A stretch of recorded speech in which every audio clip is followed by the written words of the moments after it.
Olá, meus queridos irmãos, minhas queridas irmãs. Uma alegria iniciarmos mais uma vez o nosso programa Testemunho de Fé. Aqui é o Padre Paulo Ricardo e quero refletir com vocês a respeito da liturgia e do Evangelho que a Igreja proclama neste 33º domingo do tempo comum. Nós estamos aí no fim do ano litúrgico e, como sempre, a Igreja começa a refletir a respeito do fim dos tempos. O evangelho desse domingo é de São Marcos, capítulo 13, versículos de 24 a 32. Bom, eu gostaria de dividir essa reflexão em duas partes. Primeiro, aquilo que é o ensino, a doutrina da Igreja a respeito do fim dos tempos, mas depois uma segunda parte em que a gente aplicasse isso para a nossa vida real e concreta. Por quê? Porque senão a gente vai ficar aqui falando do fim dos tempos, e a tendência das pessoas, quando a gente fala dos fins dos tempos, é ou desesperar, de achar que, nossa, o mundo está acabando, né? Ou então ficar numa futurologia, numa tentativa de adivinhar as coisas, o que vai acontecer, o que vai deixar de acontecer. E Jesus não pretende, né, nos ensinar nenhuma dessas duas coisas. Né? Jesus primeiro quer nos ensinar uma total confiança. O Evangelho de São Lucas, quando fala do fim dos tempos, Jesus diz assim: quando vocês ouvirem falar dessas coisas, erguei vossas cabeças, porque a vossa libertação está próxima. Ou seja, o ensinamento da Igreja sobre o fim dos tempos é exatamente para aumentar a nossa esperança, né? Para saber qual é a esperança que nos aguarda, o que é que nós realmente podemos esperar e que auxílios divinos nós podemos ter para alcançar essa esperança. Pois bem, então essa é a primeira coisa. Jesus não quer deixar ninguém desesperado e, ao mesmo tempo, Jesus também não quer dar um mapa. A Bíblia não é horóscopo, a Bíblia não é futurologia. Então, para não ficar somente na doutrina daquilo que é o fim dos tempos, eu gostaria, num segundo momento, então, na segunda parte, de aplicar isso para a nossa vida. Aplicar isso concretamente para a nossa escatologia pessoal, ou seja, a nossa morte e a nossa vida, o nosso dia a dia. Então, olhando para a história, a grande história da Igreja e da humanidade, olhamos também para a nossa história pessoal, nossa história privada. Ok? Então, vamos lá. Bom, primeiro, o que é que a Igreja crê a respeito do fim dos tempos? A Igreja crê, e isso daqui é a firme fé da Igreja de 2000 anos, a Igreja crê que este mundo aqui não é para sempre. Então, haverá o fim deste mundo, né? Este mundo, tal qual nós o conhecemos, ele terá um ponto final. Jesus não quer nos dar nenhuma data com relação a isso. O próprio Evangelho desse domingo diz, né, quanto àquele dia e hora, ninguém sabe, nem os anjos do céu, nem o Filho, mas somente o Pai. Pronto e acabou. Não é para falar de data, não é para colocar prazos, ok? No entanto, apesar de nós não termos prazos, não sabemos quando vai ser o fim dos tempos, todas as gerações cristãs devem viver essa realidade, porque nós sabemos que nós passaremos. Eu pessoalmente passarei.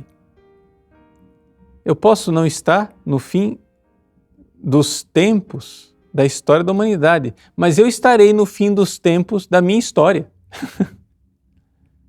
Eu vou acabar. Então, aqui a frase que Jesus nos coloca: essa geração não passará até que tudo isso aconteça. Então existe essa contradição. É claro que aqui no contexto específico de São Marcos, Jesus está falando da destruição do Templo de Jerusalém, né? Essa geração não passará até que tudo isso aconteça. Não está falando do fim do mundo, nessa frase específica, mas, em todos os casos, para nós serve essa aplicação, ou seja, haverá um fim dos tempos para nós, pessoalmente. Então, aqui marcamos já um ponto firme, uma coluna para a gente crer. Este mundo não é para sempre. Esse mundo é passageiro. Deus não fez esse mundo para ser definitivo. Não é? O que não quer dizer que ele não seja importante, que ele não seja bom, que ele não seja bonito, e não quer dizer que ele seja descartável. Esse mundo aqui é muito bom, muito sério, nós precisamos cuidar, não é? Desta casa que Deus nos deu, mas nós sabemos que essas coisas passarão. E, antes que aconteça o fim dos tempos, haverá sim uma grande tribulação. É disso que o Evangelho de São Marcos estava tratando nos versículos anteriores e coloca um pouquinho no início da passagem desse domingo. Ele diz assim: naqueles dias, depois da grande tribulação. Ou seja, vai haver uma grande tribulação. E essa grande tribulação é uma tribulação, é a provação derradeira da igreja.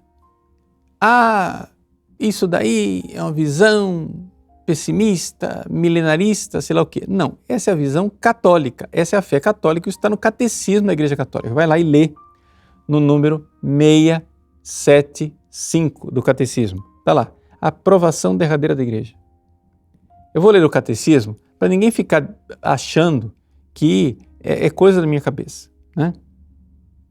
Então, como eu disse, primeira parte do programa, eu quero simplesmente expor o dogma da igreja. Segunda parte do programa, a gente aplica isso para a nossa vida no dia a dia. Vou ler o catecismo.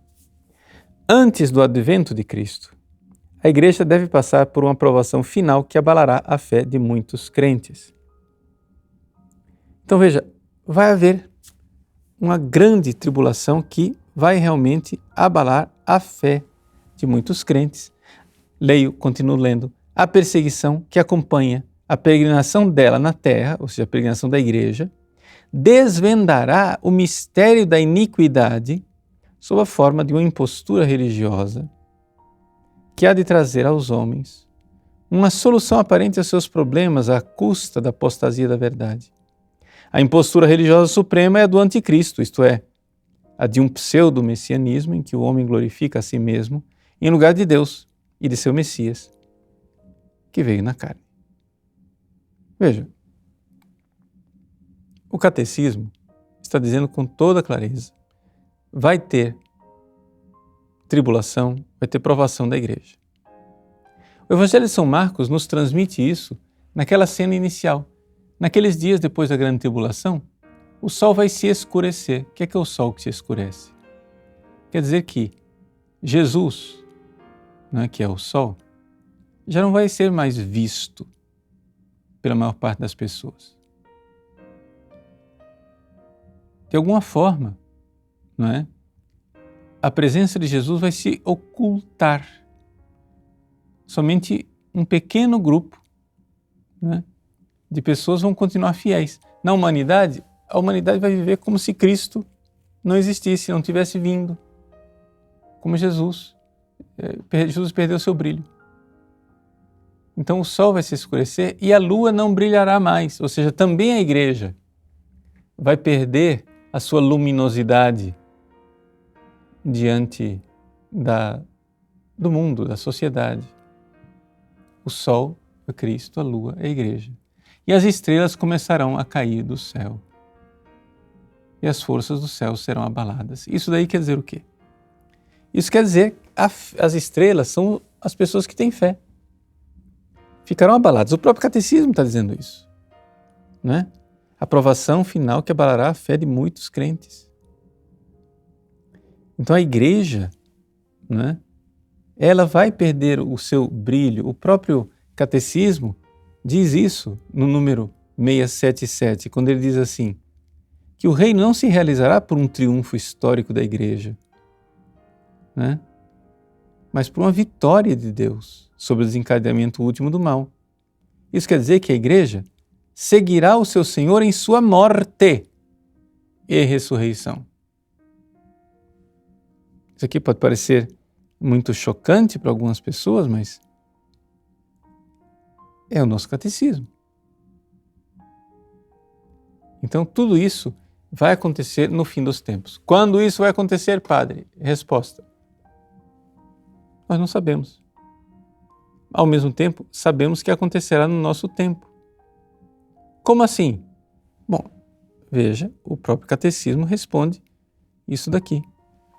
O catecismo diz assim, no número 676, que toda vez que no mundo se apresenta essa pretensão de tomar o lugar de Deus, de tomar o lugar do Messias, tomar o lugar de Cristo, acontece essa impostura do anticristo, né? Então, o que acontece? Essa realidade, ela se repete na história, mesmo que não seja a derradeira, mesmo que não seja o último. Não é ainda o fim dos tempos, mas ao longo da história da igreja, várias vezes, isso vai se ensaiando. Vai se ensaiando essa realidade, né? De o homem que vai tomando o lugar de Deus.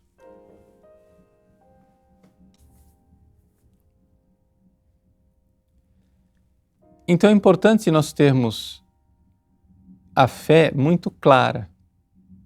Vamos lá, para amarrar essa primeira parte da nossa reflexão, que eu disse que era um pouco o catecismo. Esse mundo não é para sempre, haverá um fim da história da humanidade. Antes do fim, haverá uma grande tribulação e uma grande perseguição da igreja. Nessa grande tribulação e perseguição, Jesus já não vai ser mais visto pelas pessoas através da luz da fé. Isso quer dizer que o sol perde seu brilho. A igreja também, de alguma forma, vai como que desaparecer da face da terra. A lua não brilhará mais.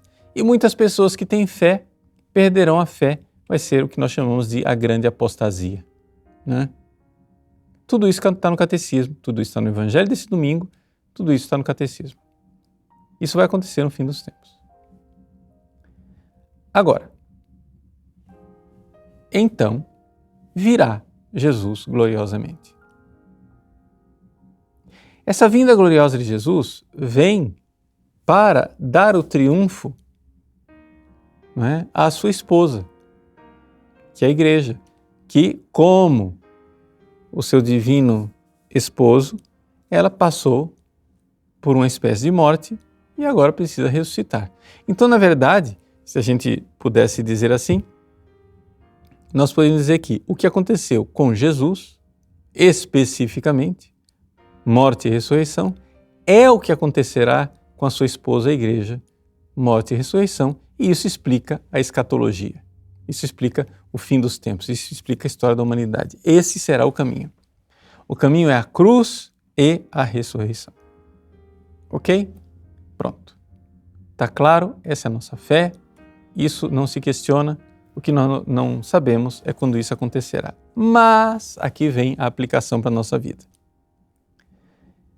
A aplicação para a nossa vida é o seguinte. Gente, se vier ou não vier no nosso tempo, eu não sei, acontece que cada geração cristã vive uma paixão, morte e ressurreição. Se é a definitiva, eu não sei, eu só sei que é a nossa. Entendeu? O pessoal fica curiosando, querendo saber se esta é a provação definitiva, se é a paixão definitiva, porque virá a ressurreição definitiva. Olha, eu não sei se é a definitiva. O fato é o seguinte, eu sei que é a nossa. Nós também, hoje, homens e mulheres do século XXI, estamos vivendo a provação da igreja. Se é a derradeira, gente, eu não sei. Eu sei que é uma aprovação da igreja. Eu sei que o catecismo diz que essa impostura, essa briga do anticristo, né, ela acontece em cada geração. Toda vez que, ao longo da história, os seres humanos querem tomar o lugar de Deus. E isso nós não temos dúvida. Isso daí, acho que você não precisa nem ter fé para enxergar isso. Basta abrir o olho. Você olha ao seu redor e o que é que você vê? Você vê as pessoas querendo tomar o lugar de Deus. Em tudo quanto é coisa. Não é? As pessoas dizem com toda clareza, né, que Deus errou fazendo o mundo. Você vê, por exemplo, essa coisa de ideologia de gênero. De chegar e dizer que nós não podemos ser escravos do sexo com o qual nascemos, nós precisamos ser livres para determinar qual é o gênero que eu vou ter. O que é isso? Vamos trocar em miúdo isso. Isso aqui é o homem tomando o lugar de Deus. Quer dizer, Deus criou você com sexo, Deus criou você com sexo masculino ou Deus criou você com sexo feminino. Ponto. Mas você quer agora decidir o que você vai ser.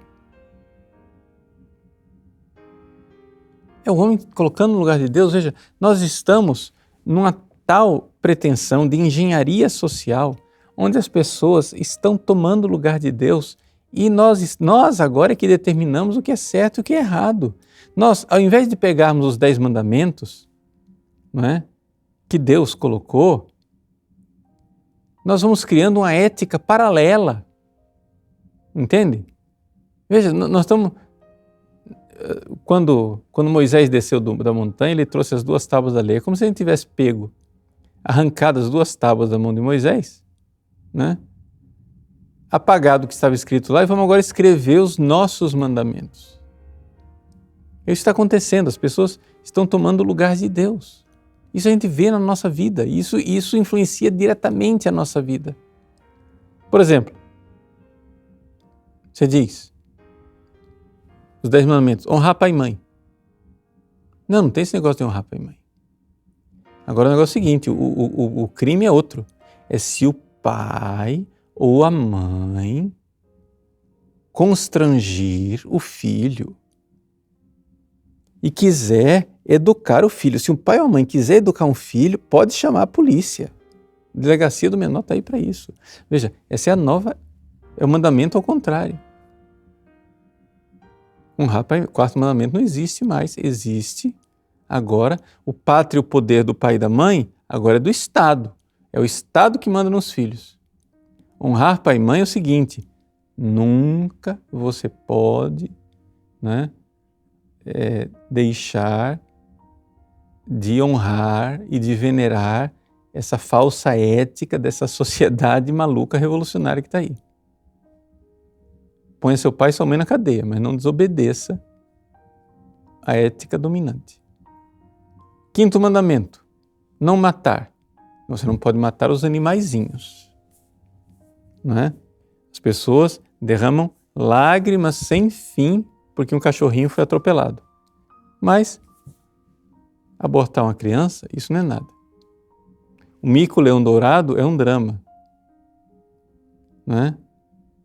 Os genocídios dos seres humanos nas clínicas de aborto, isso não é absolutamente nada. Veja, a gente cria uma nova ética, uma ética paralela. Nós tomamos lugar de Deus, estamos corrigindo a ética de Deus.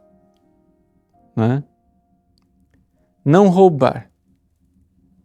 Não roubar é o que Deus nos deu, a ética criada por Deus, mas nós temos agora uma ética paralela, não é? Que é o seguinte, nós vamos fazer do dinheiro o nosso Deus. Todo mundo vive para o dinheiro. Os capitalistas vivem para a ganância. Os marxistas vivem para a inveja. Um quer ganhar dinheiro, o outro quer dividir o dinheiro do outro.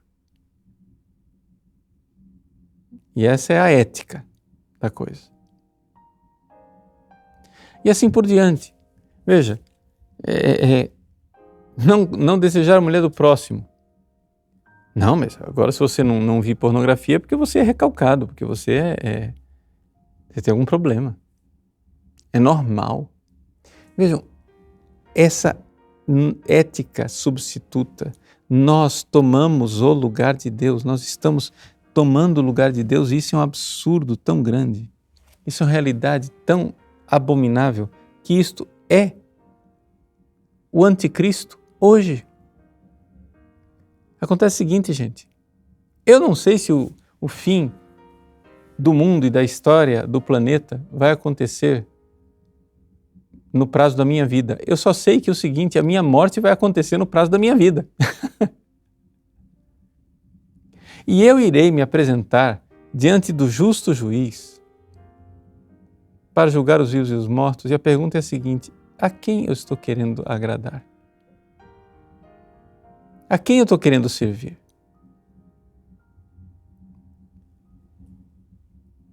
Por que é que nós insistimos nessa loucura de fazer desta vida a fonte da nossa felicidade quando nós sabemos que isso não vai acontecer? Gente, para você enxergar que essa vida não te dará a felicidade perfeita, você não precisa ter fé, você só precisa parar de ser besta e abrir o olho, enxergar, ver, olha os sinais dos tempos, olha a figueira de Jesus. Aprenda com a figueira, olha os ramos dela. Se estão verdes e as folhas começam a brotar, você sabe que o verão está perto. Pois bem, olha para o mundo. Você está vendo as coisas passarem? Você está vendo que o mundo não te dá felicidade? Você está vendo que essa loucura de servir ao dinheiro o tempo todo, que destrói as famílias, isso daí você está vendo claramente que esses deuses que nós escolhemos, o Deus do poder, o Deus do sexo, o Deus do dinheiro, nós enxergamos com toda clareza que isso é uma escravidão, que isto não dá felicidade a ninguém. Olha os sinais dos tempos, abre os olhos, veja que você está envelhecendo, veja que esse corpo que você leva, né, para a academia, um dia vai ficar velho, você não vai ser jovenzinho para sempre. Essa saúde que você tanto cuida, e faz bem de cuidar porque ele é um dom de Deus, mas um dia você vai perder a saúde. E esses bens que você tanto acumula, um dia você vai perdê-los. Gente, se desapeguem deste mundo, porque a morte será um desapego de uma vez só. Entendeu? A morte, ela é um desapego. Então, vivamos para o verdadeiro Senhor, para aquele Senhor que não morre, que não vai nos abandonar. Jesus nos coloca estas palavras do Evangelho não para nos colocar medo, mas para nos dar uma grande esperança. Ele está do nosso lado. Ele vai nos dando força para sermos fiéis, para permanecermos fiéis aos seus mandamentos, servindo a este bom Senhor, amando este bom Senhor, esperando a felicidade que virá, sem cairmos na armadilha de imposturas anticrísticas do homem que se coloca no lugar de Deus. E isso acontece em todas as gerações cristãs, mas acontecerá, sobretudo, na última e derradeira provação da Igreja. Que Deus abençoe você, que ao participar da Sagrada Liturgia, nesse domingo, você esteja aberto a este justo, generoso e misericordioso juiz com o qual nós iremos nos encontrar depois de uma vida em que viveremos na fidelidade e na misericórdia dele. Deus o abençoe. Em nome do Pai, e do Filho e do Espírito Santo. Amém.